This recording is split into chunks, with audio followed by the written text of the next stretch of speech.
Some of the artists we feature on Tennessee Crossroads attend art school and train for years to hone their skills, while others seem to be blessed with a gift. David Sharp falls into that latter group. The Smithville artist has been winning awards for years by being able to see what treasures lie beneath the wood he carves. Laura Faber has the story. On any given day, on a beautiful piece of land near Center Hill Lake in Smithville, Tennessee, you can hear the sound of creativity buzzing away inside the studio of a master woodcarver. This is where you'll find David Sharp, likely working on a Christmas ornament, as he is on this day. On faces, I like doing the area of the face and stuff with power. I use what's called a Fordham. It's a micro Fordham. It's more or less a high-priced Dremel.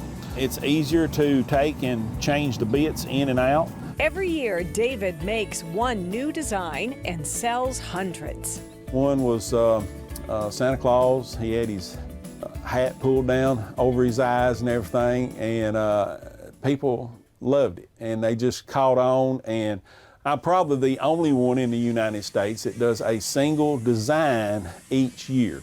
I didn't mean for it to go that way, but I found it easier to do, and then it wound up being a collectible. David has even had one of his ornaments picked to hang in the Tennessee governor's mansion. It was his 2013 ornament. They do theme type trees, and one of them was woodworking, wood carving. And they come here, handpick the ornaments and stuff, and then I took it plus a bunch of my carvings down to be on display for a couple of months. That was a career highlight, and he's had many others. David is hired to teach the art of wood carving all over the country and has won many awards for his work. This prize-winning half-skull, half-Indian carving was actually a mistake. It was so hard. It took me like 6 or 8 hours just to get one side of the face roughed in.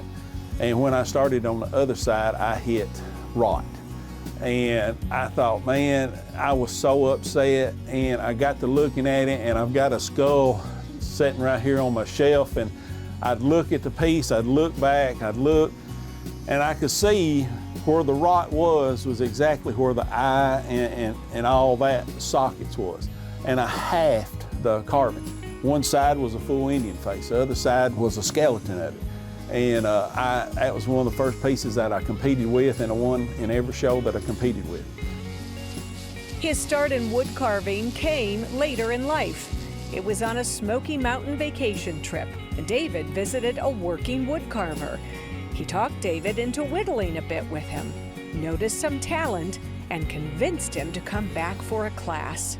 I come back the next Saturday and noticed that I had finished the piece before him.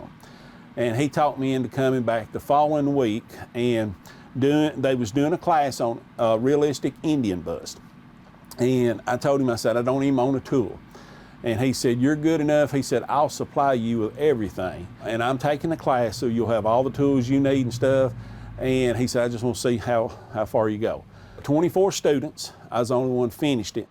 I had the gift of seeing stuff, but I needed to take and learn how to use the tools and all that. So I took every class I could for a couple years, and by the third year I was teaching. And it's been a great road. This is the original David Sharp wood carving, the first one he ever made. Created in 2006, he finished this in 3 days.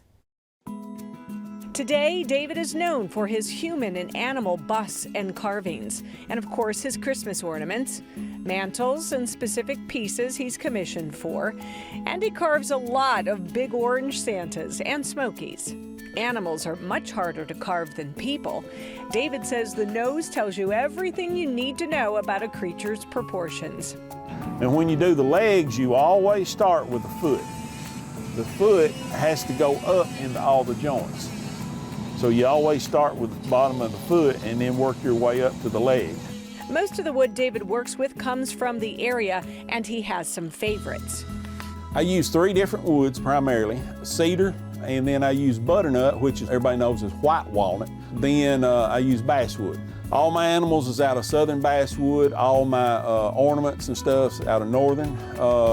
And the reason being is southern basswood does good with power carving. Northern does good with knife and gouges. And then cedar, I do a lot of busts with cedar. I do a lot of fireplace mantles with cedar, carving them. David is a man of many talents. He is also a pastor at a local church and a landscaper in the summer months.